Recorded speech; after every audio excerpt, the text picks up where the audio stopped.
Hey Chow, how many? Najura replied, a lot. And they're incredibly fast, too. Parker seemed to lose all composure, his voice trembling as he exclaimed, So we're about to be caught? Estio looked down, noticing small cracks forming beneath his feet. He replied, They're right under us. As soon as he finished speaking, the ground violently cracked open. A shimmering, golden larval creature, its body grotesquely contorted, wriggled its way up from the earth. Byakjo was so terrified he stammered, unable to speak, only able to stare wide-eyed at the creature squirming up from the ground. Someone screamed in terror, Quicksand! It's quicksand! Witnessing the scene, Estio asked, Giant worms? What do you mean quicksand? Ahuru hurriedly explained, Those are OA sandworms. This is the first time I've ever seen them. Held securely in Najura's arms, Ahuru seemed strangely excited. It continued, But don't worry. They're not aggressive at all. They're quite docile by nature. As long as we don't attack them, they won't get angry. Ahuru pointed ahead and said, Look everyone, those are the OA sandworms. Giant sandworms slowly emerged from the ground, but seemed completely oblivious to the presence of the group. Ahuru continued to explain in detail. They have no reason to attack us. They don't eat people or plants. Estio sat down, curiously asking Ahuru, Then what do they eat? Ahuru replied, They eat dirt. The shimmering golden worms wriggled across the ground, opening their gaping mouths, devouring large chunks of earth. Estio and Nijuka both silently observed the strange spectacle before them. While Parker wailed pathetically, Help me, Ahuru hastily reassured him. They won't hurt you. Hey, you scaredy cat, why are you crying so loud? Estio stared intently at the sandworms, seemingly contemplating something. Suddenly, he turned and said, They say we can pass. Parker scrambled on the ground, trembling as he asked, What if they eat us? Estio affirmed, They won't eat people. Watching Estio bravely walk past the golden worms, Parker anxiously said, Commander, what if they get you? Estio continued walking briskly, replying calmly, It's all right. They've known we were here for a long time. They're probably just curious, since no one has set foot in this cave for ages. The boy looked up, his eyes lighting up with a newfound fascination, then suddenly exclaimed, They say they made this cave. Parker's wail echoed in despair. Sandworms? Oh God! Standing on the other side of the sandworms, Estio offered Parker encouraging words. Their emotions are quite similar to human curiosity, so you can rest assured and pass through. Parker let out a choked sob, his arms wrapped tightly around his trembling body. Then he looked towards the sandworms and cried out, Oh dear! Parker! After a long hesitation, Parker slowly walked towards the worms. Estio watched him with worried eyes and said, Parker, if it's too difficult. Parker yelled angrily, No, Parker's legs trembled as he slowly took each step forward, while Estio was still contemplating whether he should ask the runes to teleport them a short distance. Parker's muffled sobs suddenly echoed from the darkness. After overcoming that terrifying ordeal, Parker sighed and lamented, I'm filthy. Najura also responded sadly, My fur smells like dung, Raven. Estio thought the smell wasn't that bad, but Parker innocently wondered, So it's a really bad smell? Estio turned back to Parker as he walked and said, A bad smell isn't the end of the world. It's not? That's great. He suddenly thought of someone who could control emotions like Estio, yet couldn't tell a lie. Looking up at the dangling lights, Parker said, It seems I had the wrong idea about this Renas cave. Hearing that, Estio turned and asked, What do you mean? Parker's voice rang out as pairs of eyes hidden in the darkness continued to. Dark and full of danger, it's rumored that this place is a lair for countless ferocious monsters that attack humans. That's why very few people dare to set foot in this terrifying land. But look at those sandworms. Despite their ugly appearance and foul smell, they're actually quite harmless. Estio wondered, Are you still scared? Even though you know they won't attack us. Parker walked deeper into the cave, Estio close behind. Estio continued, They're just so wiggly. It's creepy. Just seeing them appear makes me imagine them devouring me. Estio glanced back at Parker with a worried expression. What do you think? I think they're kind of cute. Parker looked horrified and asked, Cute? Those slimy, wriggling things? Estio quickly defended the worms. They even came all this way to find us. The way they wiggle their bodies is actually quite endearing. Stio's adorable sandworm wiggled excitedly at the sound of Parker's voice. Looks like it's trying to get your attention. A warm, yellow light illuminated the path ahead of them. Looking around, SDO guessed they must be close to their destination. Parker continued to grumble. I want to wash this stench off as soon as possible. Even a quick rinse would be good enough. Suddenly, Nezura took a deep breath. It pointed forward, its voice filled with excitement. I think there's water nearby. Following the direction Nezura pointed, it continued. I smell fresh water and hear the sound of a waterfall. Water's just over there. Before them appeared a massive, shimmering object. From it, a stream of crystal-clear water flowed down, accompanied by a surprise question. A waterfall inside a cave?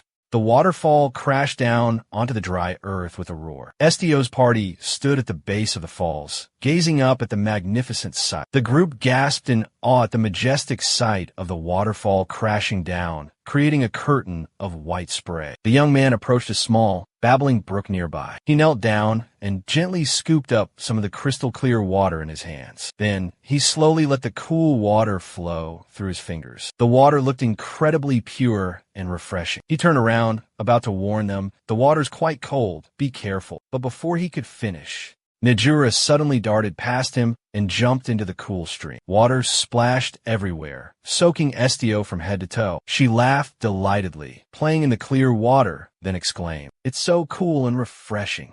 Styo and Haru, standing on a nearby rock outcropping, also exclaimed in amazement, "It looks amazing." They too were splashed by the water. The comical scene left the two others on the bank, drenched from the splashing water, speechless. Unconsciously, they both fell silent, unsure of what to say. They glanced at each other for a moment, then suddenly burst into laughter. The blue-haired young man spoke up. "Well, if Nejura says so." SDO sat down on the ground and replied, "I guess so." Nejura happily splashed around in the water, calling out, "SDO, come on in." The blue-haired young man glanced at SDO and asked, "Aren't you going in?" SDO glanced at the grumpy cat beside him. Suki didn't like water. The blue-haired young man spoke with concern. "But the water's already here. A quick bath wouldn't hurt, right? Being dirty can make you sick." Suki grumbled at the foolish bird. "None of your business. I can bathe myself." With that, it stood up, hesitantly dipping a paw into the water. "I really hate water." Suddenly, a strong gust of wind pushed it into the current. Suki startled, not understanding what was happening, before the bird scooped it up and jumped into the water. "Let's go." It only had time to let out a meow. The bird yelled, "Light speed dive." Only Suki's pitiful cries echoed. SDO stood in the shallows calling for Nejuma, then suddenly noticed Suki perched on his head, shaking violently. The sight made him laugh. Suki immediately jumped onto his shoulder. "We won't let him get away. That little punk got away again." SDO reassured him, "Calm down, Suki. At least your whiskers are clean now." He then bent down and wiped Suki clean, helping him sit up. "Let me dry you off." Blue, standing behind them, chuckled and scratched his head. "Having fun, little kitty, Suki? If he messes with me again, I'll get him." He replied immediately, "Yeah." SDO explained, "You scared Suki." He advised Parker, "You should apologize and promise not to do that again." Parker obeyed, hanging his head with a remorseful expression. His face downcast, he said, "Next time, I'll give you a heads up before I use my speed dive." SDO said as he walked on, "All right, let's get going." Her whined incessantly. I'm thirsty." Suki yelled, "What are you doing?" SDO suggested, "Drinking water?" Her explained, "I just drank, but it wasn't very good. This must be how a cactus feels, parched in the desert sun." Still being picky? Exasperated, SDO urged, "Come on, just drink the water. Being too fussy isn't a good thing." Ahuru pleaded, "Can you give me something else to drink?" The boy looked curious about something else. He replied, "Something stronger, with a different structure, and tastier perhaps." The boy frowned in thought. Could its taste have changed since that day? "It's a living plant. It should drink water." "Why?" Then he reached out and touched it. "Or is my blood different from other people's?" It exclaimed, "Being petted feels so good." SDO said, "Show me your thorns, quickly." Parker approached, witnessing Ahuru prick SDO's hand with a sharp thorn. Blood welled up from SDO's hand. Ahuru trembled with delight. "Blood! There's blood!" Parker was confused. SDO explained, "I'm just feeding the cactus. You don't have to worry." Parker looked doubtful. "Do you think someone intentionally created this waterfall?" SDO had the same question. "Maybe." Parker voiced his thoughts. "Probably not. Sandworms couldn't dig out a waterfall this big just to bathe. It feels like this place used to be home to a gigantic creature." SDO asked curiously, "Why do you think that?" Parker explained, "I heard that caves like this usually have owners. He continued, haven't you heard that the lords of caves are usually tigers, wolves, or dragons? Estio exclaimed in surprise. Dragons live in caves too? Parker clarified. Well, I learned that. A dragon's territory is usually a large cave. There have also been some recent discoveries about dragons choosing caves as their dwelling places, but they must be enormous. Estio smiled and replied, well, this place is a bit cramped for a dragon. Parker held up 2 fingers. But some say that Laos Urfima dragons are the most powerful of all dragon species. They possess 2 physical forms. Estio's eyes widened. 2 forms, Parker explained. One with wings, a tail, and short claws on their forelimbs. He added for clarity, kind of like this. It said that unless they need their full power, most Laos Urfima dragons maintain a human form. Estio asked, you mean they live by transforming into humans? Parker gestured with his hands. More than transforming. It's as if they have 2 separate bodies. Dragons are a race greatly favored by the gods. Isn't there a passage in the scriptures that says the human body is the image of God? Hard to believe. Even dragons possess a second form, a form created in God's image. However, to verify the truth of this story, we need to see a real dragon for ourselves. Stio looked doubtful. I'm not sure. I've never been to a temple. Parker looked surprised. Really? Doesn't every village have a place to worship Estio? Stio explained. Because I was born and raised in a poor mountain town. Besides, even if they were blessed by God, in the end, they don't mean anything. Even if they were the supreme being's favored species, they all went extinct, leaving no trace behind. Parker quickly waved his hand in disagreement. No, it's actually the opposite. Commander Stio, you misunderstand. Stio wondered. The opposite how? He then explained. I heard rumors that dragons once ravaged this world and then left. Even though they were known as protectors. However, they were the most powerful predators at the top of the food chain. What could have caused the dragons to become extinct? Stio wondered, could they have been wiped out by humans? Parker smiled and replied, that's not what happened. The real reason was the relentless evolution of humankind and the remnants of the endless wars that followed. The dragons wept as they witnessed the world begin to crumble. God gave them a final choice. Stio continued. They could continue to exist in this world as guardians, Parker said, or leave this world for another, a realm of their own. Stio suddenly understood, so they left. Parker continued, I'm not sure if that's the truth, but according to scripture, it is. But one thing is for sure, dragons were highly revered, even more so than humans. Nezura felt both saddened and angered by this. Estio, I think something's been following us. So they aren't as friendly as the rumors say? I'm afraid they are after our lives. Suddenly, 3 wild wolves appeared, their ferocious growls echoing through the air. Parker gasped in astonishment. They're red cave wolves, the scourge of this land. Nezura gritted his teeth, his eyes sharp and cold. He had never felt such a dangerous atmosphere. Perhaps they're in a heightened state of defense. Suddenly, from above, 2 wolves lunged down in a ferocious attack. Nezura swiftly unleashed a powerful punch to the jaw of one wolf. The wolf collapsed, unconscious.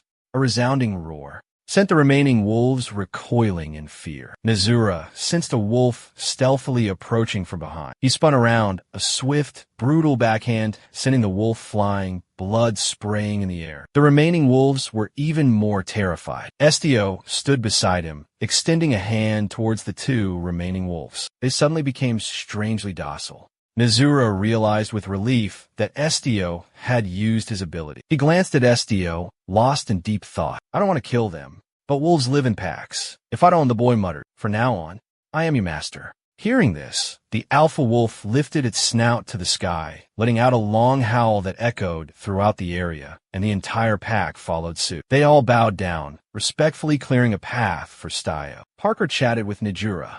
While complaining, I just finished bathing this white-furred monkey, and now he's all dirty again. Nezura smiled and replied, it's okay. I'll bathe him again later. Oh, my name is Niju. Calling me Whitey is weird. Just call me Niju. It's more friendly. Parker cheerfully replied, all right, I got it. He looked up and suddenly spotted an escape route. All 3 of them were overjoyed. His eyes lit up. It's a cave entrance. Stio looked around, observing the castle, soldiers, and weapons. This is the territory of the AGA tribe. They were advancing, when suddenly the ground shook violently. Everyone panicked. What's happening? Is it an earthquake? No, it's not an earthquake. Najura spoke softly, gazing into the distance. Look, a group of people are approaching on horseback. Parker exclaimed in astonishment. There are so many of them. The leader is dismounted. I hear that's the renowned commander of the Radiant Archers Guild. Stio added, Indeed, that person is bowing. It seems like they're paying respects. The Lord is waiting for them. Welcome them into the town. Everyone around expressed surprise, murmuring amongst themselves. Nobles. Judging by their attire, he's a member of the Ignis Guild. They look very powerful. One of them even has wings. Are they preparing for battle? Are we about to fight? That's right. The newly arrived mercenaries will surely participate in the battle. The atmosphere suddenly became lively, with people chanting, Fight! Fight! Sir, if you need our assistance, we are always ready to lend a hand. Let's protect this city together. Sudo was so surprised that he exclaimed, This is truly a wonderful country. The person beside him curiously asked, Why do you think so? Are you trying to understand the source of these people's inner strength? Do you believe their resilient hearts? Their yearning to protect their homeland, their birthplace, with the full force of unity? I myself have never, not even once, felt such a fierce longing, such a desire to protect the place where I was born. Stepping into the palace, they were struck by its overwhelming grandeur and magnificence. The soldiers spoke, respectfully saying, Forgive me, but the only person permitted to enter is the guild leader. No others are allowed to step inside, unless they receive a direct invitation from the Duke. Those are the established rules. Stio turned back, whispering, Just do as he says. Mizura's worry was evident, but Estio quickly reassured her. I'll review their request quickly and be right out. Just wait here patiently. Mizura obediently agreed. But suddenly, her expression changed. Her eyes filled with suspicion and deep thought. If anything happens, Pete. Estio nodded in agreement and stepped into Parker's cockpit. Parker exclaimed loudly, Leave this to me, Commander. I'll take care of everything. Before he could finish, the door slammed shut, leaving him to burst into tears and be comforted by Mizura. Estio looked back, pondering. I don't think I've ever left all three of them in the same place like this. He worriedly wondered. I just follow requests, confirm information, and then accept another request. Ahuru's appearance interrupted Estio's train of thought. It moved forward. The image reminded Estio of how Nizu used to carry Ahuru like that. But suddenly, a voice called out, You're here. Did we have a prior appointment? The person sat up and took off their glasses. You once said you would be honored to receive me, didn't you? Estelmabian. His eyes widened in surprise as he realized that standing before him was not Estel as he had expected, but a cactus. He was completely taken aback by the appearance of a cactus instead of Estel. The cactus shyly spoke, My name is Ahuru. I am a cactus. He was speechless, stunned by this confession, and then let out a scream. At the same time, both the cactus and he let out a piercing shriek, startling Estio so much that he dropped his glue bottle. Estio stared blankly for a moment, then shook his head vigorously. Several guards, hearing the scream, rushed over in a panic to check on their lord. Lord, what's wrong? The unexpected question left him speechless, stammering, and unable to answer. He let out a small humph and glanced at the cactus. Then, he turned back to the guards and said, It's nothing. Return to your posts. The guards exchanged confused glances and then quietly retreated. He sighed and muttered, I'd heard this commander was an eccentric fellow, but I never expected it to be a cactus. I thought the commander was a normal person. You can actually move and talk like a normal person? The grumpy cactus retorted, What's your problem? Is something wrong with your brain? The young man looked down, smiled, and continued, Your thorns are quite sturdy. I like that. The cactus replied, No matter what I look like, this idiot couldn't possibly be the Duke. Estio stepped forward, stating, I'm the leader of this squad. Didn't you say we've met before?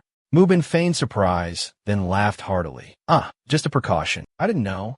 If you had some bizarre hobby like disguising yourself as a cactus or something, Estio replied. I have no such strange hobbies. He continued, But you have the ability to do that, don't you? The ability to manipulate people's minds. Estio was stunned. He added, Oh, so I guess right? It was just a hunch. Because someone with the ability to read minds could also control them. Estio asked, Just how much do you know? He chuckled and said, Just a hunch. Don't be so suspicious, my friend.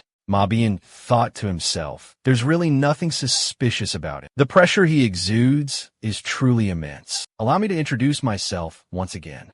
I am Mabian Vega. I was the one who sent the invitation to your guild. It's a pleasure to meet you. Estio stared blankly for a moment, then extended his hand. I'm Estio from the Znai's guild. You said you had a request? You didn't finish. First, I have a question. If you're not controlling that cactus, then what is a talking cactus? A monster? The cactus bristled indignantly. You dare call me a monster?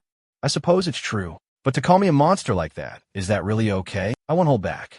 Suddenly, the cactus leaped. Mabian jumped back in alarm. It talks. Then, he suddenly jumped up onto the table. The small cactus below scurried around the table, as if waiting for him to come down. This bizarre action left Estio speechless, unsure of what to say. A moment later, the boy bent down and softly called, Ahuru, come here. The small cactus immediately turned and hurried back towards him. The boy looked up at the Duke and asked, Your Excellency, Your Grace, did you hear what Ahuru said? The Duke turned, sweat beading on his forehead, stammering, all that. After a moment, Mu, regaining his composure, said, You mean, those were the words of the cactus? I heard it, but it trembled with fear. Why? What's wrong? Am I not allowed to hear? The boy said, I apologize for asking this, but could it be that you can also hear plants speak?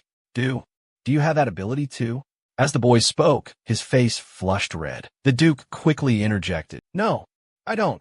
What do you mean? If it were the sword I always carry, I would understand what it's saying. The boy tilted his head, confused. What does your sword have to do with anything? He replied, There would be a stronger connection through blood. For example, if that cactus absorbed my blood. Mabian stroked his chin, pondering, Is that so, Stio? This is definitely your special ability. Your ability allows the voices of plants to reach our senses. This ability can be activated in various ways. You can also command with words. But if enough blood is absorbed, you don't even have to say anything to initiate communication with plants. Stio exclaimed, You seem to understand my powers better than I do. Mabian waved his hand dismissively. Oh, don't misunderstand. I haven't specifically investigated you. It's just that the information I've gathered over the years happens to coincide with your case. Stio said, Such investigation. Doesn't it imply that there are others with abilities like mine? Mabian replied, There were. However, all of this is merely speculation. To be honest, the physical characteristics of the black dragon have been passed down in our family for countless generations. I myself was once misunderstood because of my hair color. My jet black hair, dark eyes, and unusual abilities led to misunderstandings. Everyone questioned and doubted, believing that the Haiga clan was descended from a mythical black dragon. Mian gripped his sword tightly, raising it high. Many have asked the question, Is the Haiga clan truly descended from the black dragon? The young boy, Sasium, possessed facial features characteristic of the black dragon. Ahuru exclaimed, His ego is truly massive. It's terrifying. His magic is so powerful I can barely stand. Estio approached Duke Mabian and spoke. I can feel the power of the black dragon surging through my veins. Estio sneezed. Ahuru tugged at Estio's sleeve. Let's go. The Duke waved his hand dismissively with a smile. I was just kidding. I'm obviously not the black dragon. He sheathed his sword. I was merely referring to the rumors that have been circulated. He turned around. Because those rumors are related to the request I'm about to make. Sayo asked, What is your request? The Duke tossed him a large bag. It's so heavy. I want you to find the true descendant of the black dragon, he said. He was truly astonished by the request. He continued, 1 month. If you dedicate yourself to helping me with this for the next month, then my request will be considered fulfilled, regardless of the outcome. But if you're the Duke, he wondered. Stepping away, he radiated a brilliant aura and said, Don't worry, just do as I say. I've found a replacement. A month will be fine. Get to the point. Let me tell you up front, I'm not a close combat warrior. Do you have soldiers attending you? The Duke countered. Soldiers? What need do I have for such things? If you're referring to common swordsmen, then I'm the strongest swordsman in this empire. Ahuru shuddered, scoffing, disgusting, such arrogant words. Furthermore, if any fool dares to obstruct me, they should worry about their own lives. If anyone dares interfere with my affairs, they should pray for their pathetic lives. I'm not like those weak previous chieftains. Not even the Emperor is an exception, even if they are mindless AI machines. He questioned, Can you guarantee that your search for the Black Dragon is completely unrelated to your current ulterior motives? He flinched. He's read it. That brat is more of an obstacle than I anticipated, he said in a low voice. Very well. I'll relay your message. The client this time isn't the Duke of this nation, but a private individual. Mabian himself. I assure you, this has nothing to do with politics. He nodded in understanding. Mabian opened his eyes and spoke. The Haiga clan does not possess the pure blood of the Black Dragon, but we do have a trace of the legendary dragon's bloodline. The door swung open. Mabian continued his story. Well, my ancestors drank dragon blood, and since then, we've gradually gained extraordinary power over time. Bach and the others saw Estio walk out and approach him. He was about to say something after hearing those words, but Mabian interrupted. Quite similar to your cactus, isn't it? Ahuru spoke with disdain. Humph, you brat, don't put me on the same level as you. Estio stepped closer, bowing respectfully. Duke, please decide our next destination. The young man paused in thought for a moment, then wondered aloud. Where should we go next? My objective this month is to investigate you, Estio declared. The one who possesses the power of the Black Dragon, just like the records of my ancestors. Estio. Everyone around him looked perplexed, bewildered by his words. Estio turned back, a knowing smile playing on his lips. Isn't it fascinating? Among all the dragons, the pure power of the Black Dragon possesses the attribute of darkness, relying on the ability to control minds. It can influence everyday life. Estio fell silent again, seemingly pondering something profound. From my perspective, your manipulative abilities bear too many similarities to the Black Dragon. It's hard to call it a mere coincidence. Doubt began to spread among the onlookers. Impossible, Mobian protested. You're right, I summoned you here, because I've always believed you have a special connection with dragons. Therefore, please support each other for the next month. The clear, melodious voice of a beautiful young woman echoed, then suddenly vanished. Mabian, I've finally found you, my adorable little star. Seeing the tiny boy huddled in a dark corner, the young woman couldn't help but feel a surge of emotion. But she quickly composed herself, put on a bright smile, and spoke to the boy. Are you playing hide and seek because you can't sleep? Hearing an unfamiliar, gentle voice, the boy shyly looked up with his wide eyes. The next moment, he felt his body lifted into the air. It turned out the beautiful woman had gently scooped him up and asked tenderly, how about I tell you a happy story before you go to sleep? Would you like that? At the mention of a story, the boy immediately nodded in agreement. It turned out the gentle woman was the boy's mother. She gently held him close, patting. Embrace the dragon blood that flows through your veins, my child. Mabian, a small boy, looked puzzled as his mother spoke. Dragon blood? She asked with a gentle smile. Yes, isn't it wonderful? It's a gift from the Black Dragons, the most precious and beautiful thing in this world. The little boy pouted, a little tired, and leaned his head against his mother's shoulder, protesting. You're lying. Grandpa said dragons went extinct a long time ago. Oh my, the mother chuckled. Did Master Hekin really tell you that? She hugged the boy tightly, striding quickly towards the room, continuing her story as she walked. It's true that other dragons may be gone, because the world has become too vast and chaotic to protect their kind, the dragons. The boy looked at his mother with pursed lips and exclaimed, Oh, really? What? The gentle mother continued. However, remember this well, my little star. She placed her attentively listening son down on the warm bed. She smiled radiantly, her eyes filled with tenderness as she looked at her child, who carried the sacred dragon bloodline, and said, We share this noble blood. The dragon bloodline has not vanished. The clearest proof is our family. For thousands of years, our family has been blessed with strong, extraordinary children. Seeing his mother about to leave, the boy quickly reached out and grabbed the hem of her dress. But didn't they die a long time ago, mother?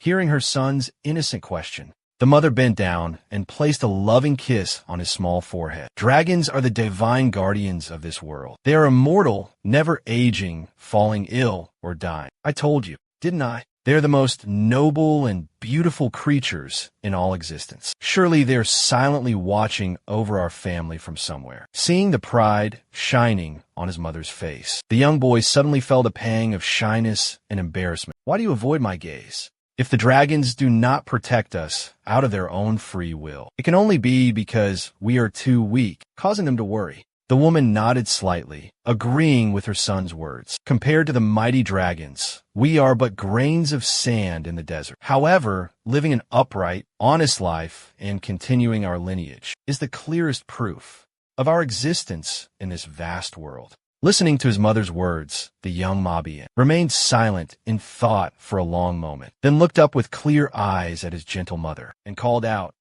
"Jiria, then why doesn't that dragon leave, but silently protects us like this?" Jiria smiled gently, her smile as bright as the morning sun, because the black dragon deeply loves humanity. At this point, Mobian's half-closed eyes suddenly widened. He sat up, rubbing his still dizzy head, and exclaimed, "That dream again?" Just waking up in a daze, Mabian suddenly heard a voice. "Are you awake?" The young man looked up, catching sight of Estio's silhouette sitting by the fire, asking, "Weren't you sleeping?" Estio replied, "I just woke up as well." After that, silence fell. Both were introverted, so only the crackling of the fire remained, filling the quiet atmosphere. A slight awkwardness crept in. Mabian scratched his head, softly stammering for a moment. He looked at Estio, cautiously asking, Did I say anything in my sleep?" Before Mabian could finish, Estio interrupted, "No, you slept soundly." "Oh, really?" Mabian still seemed doubtful, but Estio reassured him once more, erasing all his doubts. "Yes, really." Mabian was speechless, his eyes darting around in thought. That calm, gentle way of answering reminded him of Jerry. At that thought, he shook his head vehemently, as if trying to dispel the idea that had just flashed through his mind. He wished he had Doraemon's anywhere door to banish this terrifying thought. Good heavens, what was going on? Ziria was a gentle, warm woman who always radiated kindness. Her hair was a vibrant rosy red, the complete opposite of the murderous dark hue. Estio breathed a sigh of relief, seeing that Mabian was just continuing his usual playful antics. He really didn't know what else to say. "Hey, why aren't you asleep? What are you still doing up?" Estio asked. "I feel bad," Mabian replied. "Look at Najura, sleeping like a log." Estio picked up a small twig and doodled on the ground. "Did you forget?" he said. "My most special ability is reading people's thoughts. If someone has a dream with really intense images, sometimes those images spill into my mind. Even if I don't want to see them, they're forced into my head. Hearing you say that, the firelight danced and flickered, reflecting in Mobian's deep eyes. He chuckled softly, asking, "So you saw everything, Estio?" Estio nodded silently. "She was beautiful and wise, wasn't she?" Mabian smiled, scratching his head. "Yes, Ziria, my mother was an incredibly insightful woman, unlike me." He then looked up at the night sky. A shimmering Milky Way, like thousands of diamonds, came into view, even though she's no longer in this world. The memories of her still overflow in my heart. Sensing the melancholy that was washing over Mabian, Estio quickly changed the subject. "You've only been asleep for an hour. Shouldn't you rest some more?" Mabian shook his head at Estio's question. "I suffer from insomnia." Memories of the horrific massacre flooded back, and Mabian gave a wry smile. "Ha, that much sleep is enough." Silence fell once again. Suddenly, he burst out laughing. Let you witness a fragment of my past. An interesting dream, isn't it? One tries so hard to create an intimate atmosphere, while the other responds with utter indifference. Estio simply replied with a yes, leaving Mabian speechless with anger. Ziria was my father's second wife, but I always considered her my true mother. I heard that my birth mother died, giving birth to me. Mobian's voice choked up slightly as he spoke. Ziria's cheerful voice echoed in his mind. "For my adorable little star." She called me her little star, but I couldn't give her anything, not even protect her life. Mabian gritted his teeth. He was filled with rage and self-hatred. That night, monsters invaded the estate. The servants' screams echoed endlessly. Monsters! Monsters are attacking. Glowing red eyes, like molten steel, flickered in the darkness. Cries echoed, shattering the silence. "Jiria, where are you?" That day, they all left before me. I was left alone. Mabian gave a weak smile, but he didn't realize how forced that smile was, how much pain it concealed. If the black dragon still exists in this world, I just want to ask him one question. Mabian spoke, then collapsed, his body heavy. Stio listened silently as Mabian poured out his heart. "What should I do now?" He reached towards the vast sky. "What do I have left to protect?" Mabian cried out in despair. "I don't need this cursed power anymore. If this continues, I'd rather Let the Hyga bloodline disappear forever. Witnessing Mobian's breakdown, Stio spoke up. Sir, if you have nothing left to protect, you can stop, you can rest. Chaotic thoughts swirl within him. When a normal person doesn't get enough rest. The boy looked up, wondering, don't you need to take a nap? The man replied gently, you rest easy. The brief reply left the boy speechless. He thought to himself, the reason he asked was because he was wondering if this man was a descendant of the mystical black dragon. The man sat down beside him and softly added, tonight, you won't be troubled by nightmares.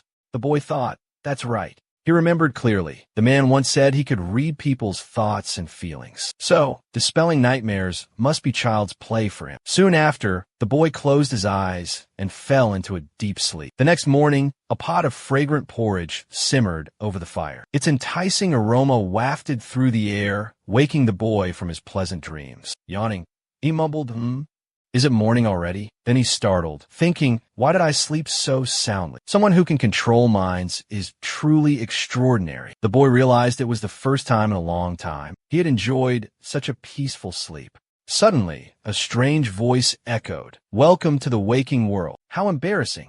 Are you related to a sloth or something? You look like a tiny, talking Ahuru. He smiled in response. No, I'm normal. I don't sleep that much. Ahura jumped up. No way. You're lying. Wash your face first, then we'll talk.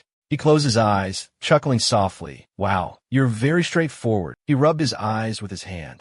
Finally, Ahura hopped away. Suddenly, a boy named Parker approached, carrying 8 bowls of soup, and said, this is creamy ham and corn soup. It's still piping hot. He reached out to take a bowl. Before he could say thank you, he looked into the bowls and saw all 8 were jet black, cooked with all sorts of strange ingredients. He wrinkled his nose and asked, what is this? Parker quickly renamed the soup cheese medley soup. Milk, potatoes, and even cauliflower. He yelled, you can't just change the name of a dish. Parker asked in confusion, then why can you call something moon crab ham and cheese sausage? PM, is this made from the ingredients you brought back? Parker replied, no, Your Excellency, Your Grace. Don't underestimate my 25 years of culinary experience. Come again. You're saying you have 25 years of culinary experience at your age? Parker answered, I'm 21 years old, sir. I started cooking at the age of 1 and made my own baby food, causing the other person to exclaim, preposterous. Ahuru's sudden appearance is absurd because avians are related to birds. We are excellent flyers from the moment we're born. Parker added, haha. Indeed, I too am a talented bird, capable of flight from a very young age.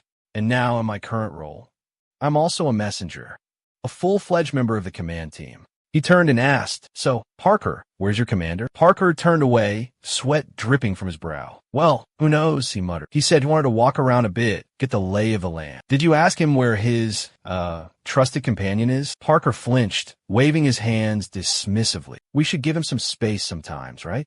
This is all pretty shocking. He wasn't raised knowing any of this, suddenly finding out the truth, and then discovering he has dragon-like powers on top of it all. Did you notice when the commander disappeared? I think it was while I was cleaning up and preparing breakfast. It's been a while then. But it's the commander. I'm sure nothing bad will happen, right? He suddenly stood up. Hearing you say that makes me feel uneasy. This land is still very dangerous. He thought to himself, I should have told him to be more careful. What? Not safe. What? He sighed. This place is crawling with bandits, deserters from the Galba kingdom, still engulfed in the flames of war. To say we're safe without any precautions, it's just the moment I joined the fight alongside everyone. You took off running, whining. It seems like there's no activity at all. Parker trailed behind, anxiously asking, really? Should I go find the commander and report the situation? He said as he strode forward, let's just wait patiently here. In a flash, he was gone.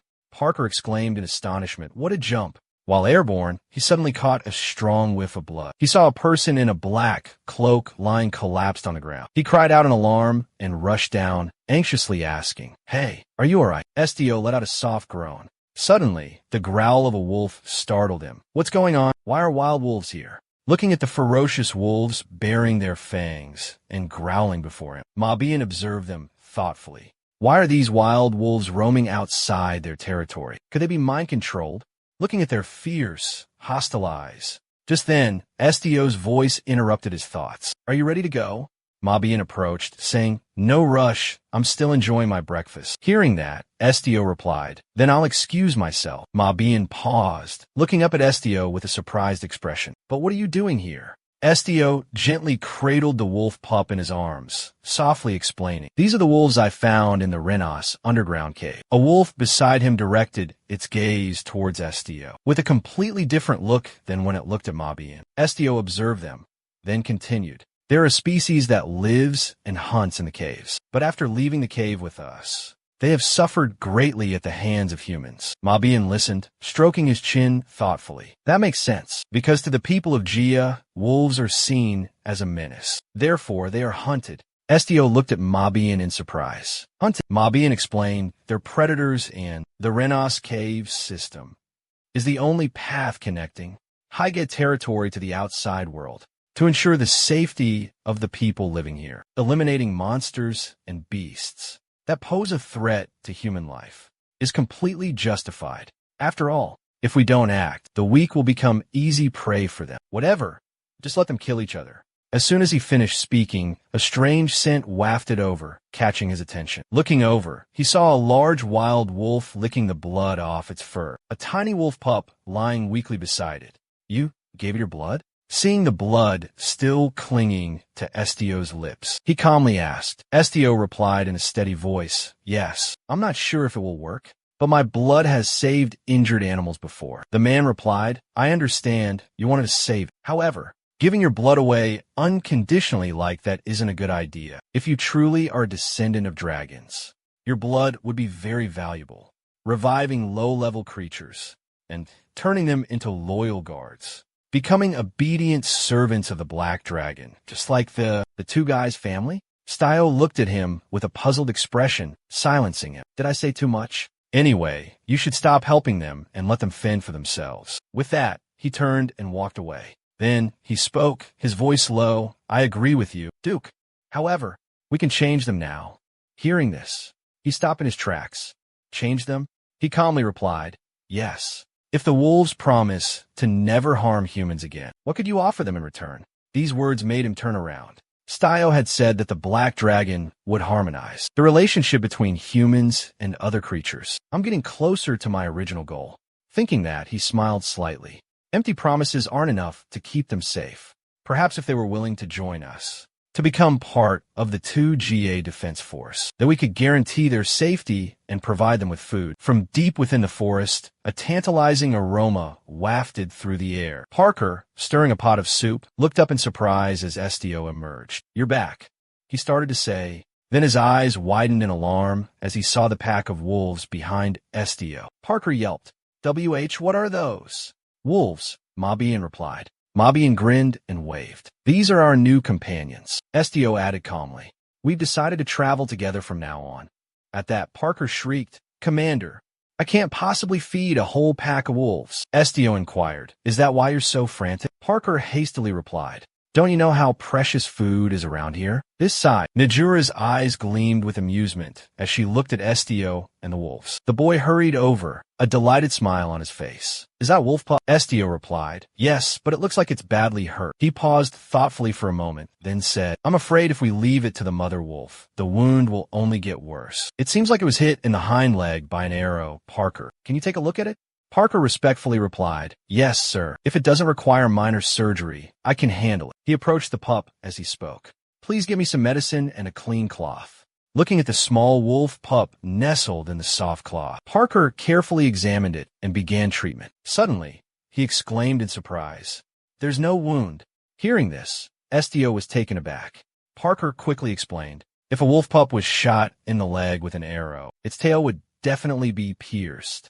But this is just a tiny scratch, barely a graze. Its body temperature is completely normal. It seems to have just regained its strength."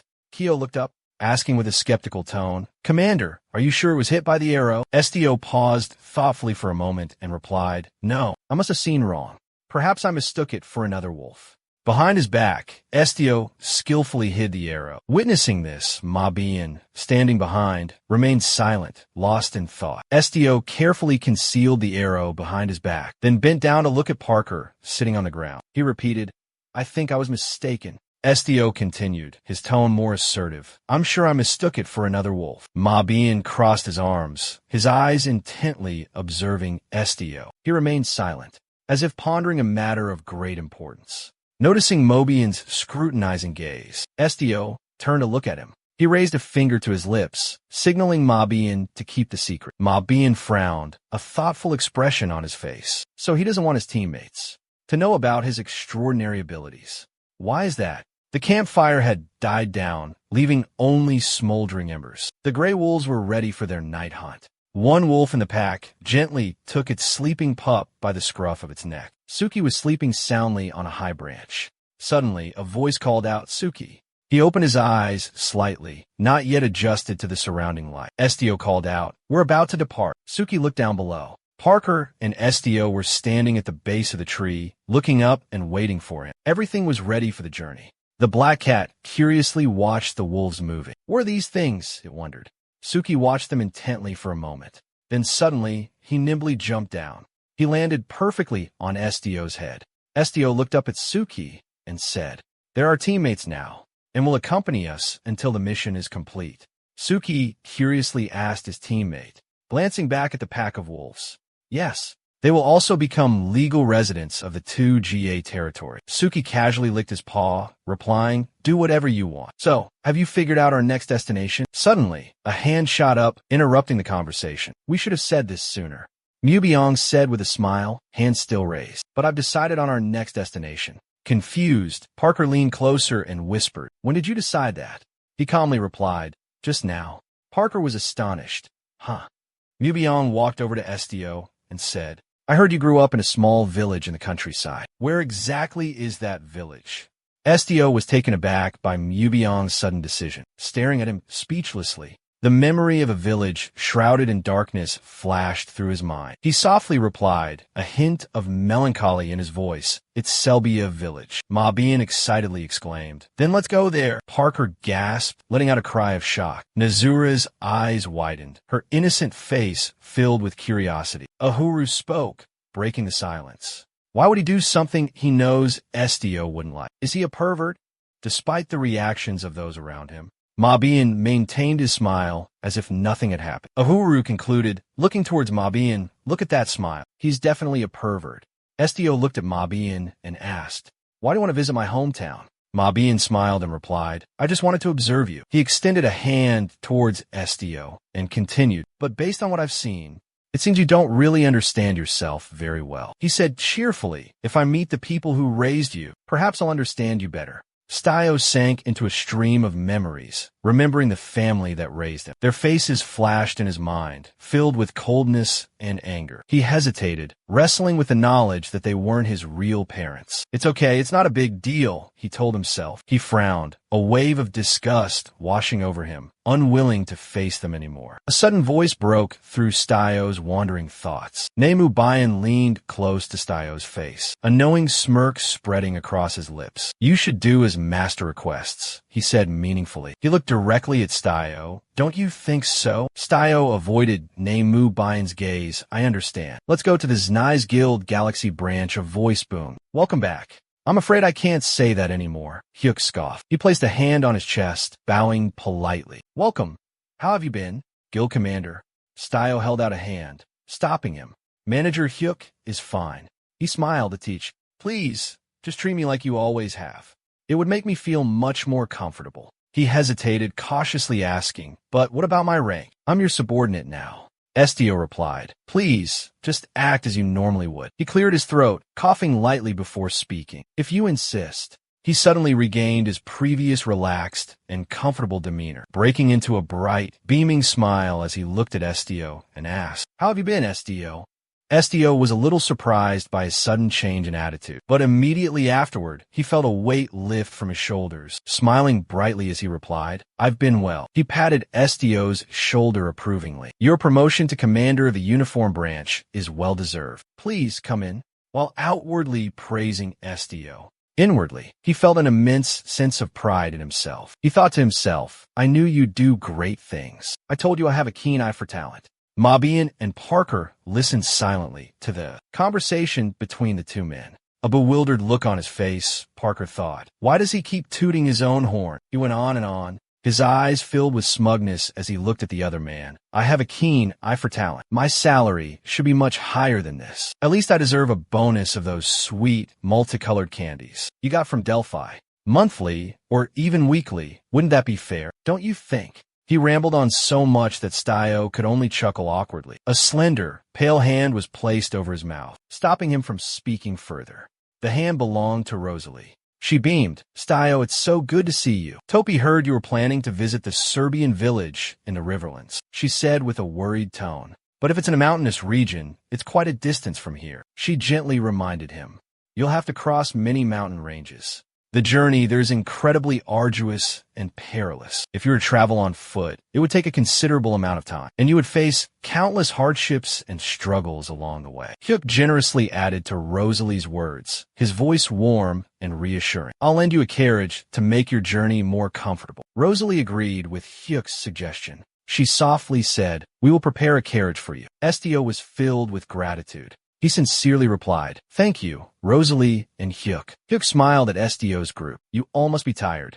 Please rest in your rooms. As dusk settled, the last rays of sunlight crept into the room, bathing the space in a soft, golden-orange hue. Estio sat quietly on the bed, his gaze filled with nostalgia as he looked around the familiar room. Everything remained exactly as he had left it, unchanged. Lost in his thoughts, he suddenly heard strange sounds coming from the door, catching his attention. He looked towards the door, curiosity filling him. Who could that be? The noises outside continued, putting Estio on alert. He wondered, could there be another AI here? Suddenly, the creaking sound of a latch being opened echoed from the door. Estio tensed, his gaze fixed intently on the door. His eyes widened in surprise when he recognized the person entering as his colleague. He called out, Rosalind. Rosalind politely inquired, did I interrupt your rest? Estio quickly sat up from the bed, replying, no, not at all. Rosalind quickly approached Estio. She gently asked, do you know how to ride a horse? No, I've never learned, Estio replied. Rosalind looked disappointed. Is that so? That's a shame. There aren't any carriages available right now, she explained. It seems they've all been dispatched for other requests. We still have a few horses. But if you don't know how to ride, Rosalind trailed off, but Estio cut her off with a smile. It's all right. The request deadline is quite far out, so I can walk. Rosalind still seemed hesitant, as if searching for another solution. She suggested, at the very least, I should send a few knights with you. Outside the door, several figures lingered, seemingly eavesdropping on their conversation, which consisted of two people, a creature, and a cactus. Estio sensed the presence of those standing outside the door. He glanced in their direction, but continued his conversation with Rosalie. There's no need, she asked curiously. Why would you say that? Of course, I have no combat abilities. But because my client proclaimed himself to be the most famous swordsman in the capital, I thought I could trust him and the journey would be safe. Hearing himself being mentioned, Mubayan was momentarily taken aback. But after clearly hearing Estio's words, he felt incredibly embarrassed at the thought of having proclaimed himself as such. Rosalie clapped her hands together and declared, that's great then. If you need any help, just let me know. Parker raised his hand and spoke up. Excuse me, he said with a bright smile. If you're all done talking then, there's something I'd like to bring up. We're running out of cooking ingredients. The pot in his hand was blackened, as if stained with soot. He added, the bottom of the pot is burnt too. Ahuru grimaced, complaining, these pants are way too dirty. He chuckled sheepishly, scratching his head. So, I thought maybe I could get a new pair while we're here. Could the guild provide us with some? Rosalie turned, pointing in a direction. Of course. Let me show you to the office in charge. He continued to ask, can we buy other things too? She immediately replied, certainly. Mabian looked over at Estio.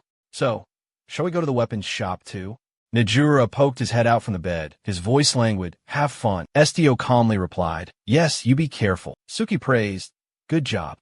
Mabian felt a pang of awkwardness, unsure of what to say. He asked, so, are we going by ourselves? Estio calmly answered, I don't know anything about weapon shops. Didn't you say you used to operate in this area? He glanced at him. I'm not specialized in close combat, but it was exclusive to a specialized task force. He clenched his fist, continuing. Therefore, I've never had to use a weapon. He asked in surprise, so you don't know how to use weapons at all? He nodded, confirming his question. Ma Bian continued to probe. I thought you grew up in the countryside. Haven't you ever hunted wild animals or tracked them to their dens? Stio frowned, a look of discomfort crossing his face, then replied, I don't want to kill them. Ma Bian asked bluntly, have you ever killed a person? Hearing his question, he drifted into a stream of memories, recalling the bloody images of battles. Crimson blood from the blades splattered, flowing across the floor. He pondered for a moment, then said, Ma Bian mused, so you're not completely incapable. He looked at Stio, his tone suggestive. Someone who's never slaughtered a chicken can still kill a person if necessary. He broke from his thoughts, then continued. Anyway, he extended his hand towards the boy. I know you possess an extraordinary energy and immeasurable latent power, but humans are weaker than you think, so it's safer to at least be armed. He flashed a bright smile. It's also a request from that client. Estio sighed deeply. Nizu, wait for Parker here with Ahuru. Nizu's face fell. I want to go too. Can't you let me come along? I'll be right back. Just rest easy, Nizu. His voice laced with sadness, he bid farewell. Be careful. Ahuru spoke seriously. But why are you bringing the tiger along? Suki, who was striding forward, suddenly froze mid-air, waiting for an answer. He replied, even if I tried to stop her, Suki would definitely follow me. Suki wagged her tail, looking pleased. You know me so well. Who would dare stand in my way? Mube whistled, strutting forward. Meanwhile, Estio was curiously observing his surroundings. The two of them approached a weapons shop. Ma Bian opened the door, calling out apologetically, but before them was only an empty desk. Papers scattered haphazardly across its surface. A voice called out from somewhere. Hello? Who's there? Ma Bian replied. We have visitors. The voice emanating from beneath the desk. A middle-aged man with a white bandage around his forehead struggled to crawl out from under the desk, stumbling to his feet. He muttered, my head. I forgot to lock up while cleaning again. Then he leaned on the desk, straightened his back, sighed deeply, and said, I'm not open for business today. Please leave. The other man asked, why aren't you selling anything? He replied, why? Because. His gaze shifted towards Fabian, who had just ransacked the place, and then looked towards the empty weapons display. He continued, even though I'm severely low on stock, he placed another order and is forcing me to produce even more weapons. The arms dealer furrowed his brow in thought. He racked his brain, recalling rumors of Baron Fabian actively recruiting soldiers, but facing a severe shortage of equipment. Getting more weapons from other shops won't be easy. Estio spoke up. Sir, may I ask why Baron Fabian is gathering his forces? The man looked at Estio, a flicker of recognition in his eyes. Are you with the Red Chain Guild? The arms dealer paused, then countered with a question. If so, shouldn't you know more about this than I do? I hear the Baron's youngest daughter is gravely ill. Estio was surprised by this unexpected news. Ill? The young lady. The owner frowned skeptically. You really don't know about this? The news is all over the place. He coughed a few times, then cleared his throat. He beckoned them closer with a subtle wave of his hand. Haiga and Estio quickly leaned in, ears close to the arms dealer. His voice dropped to a near whisper. They say the young lady suffers from a strange affliction. She becomes terrified at the sight of blood, and every night she's tormented by nightmares. Some time ago, the soldiers of that family were massacred, and it seems she fears the void, the lack of their forces. That's why he needs to find so many soldiers, and he's striving to find a cure. A permanent and complete one for the young lady. Estio remained silent, his head bowed, his eyes dull and lifeless. The owner smiled, his voice returning to its normal volume. This isn't good. Is there anything I can help with? Higa nodded. Then can you sharpen my sword? The other man cheerfully replied. Of course. Only Estio remained lost in the words he had just heard. He recalled the words Seraphine Fabian had spoken. If you can read my secret, it means we're secret friends. Suddenly, a voice rang out, interrupting his train of thought.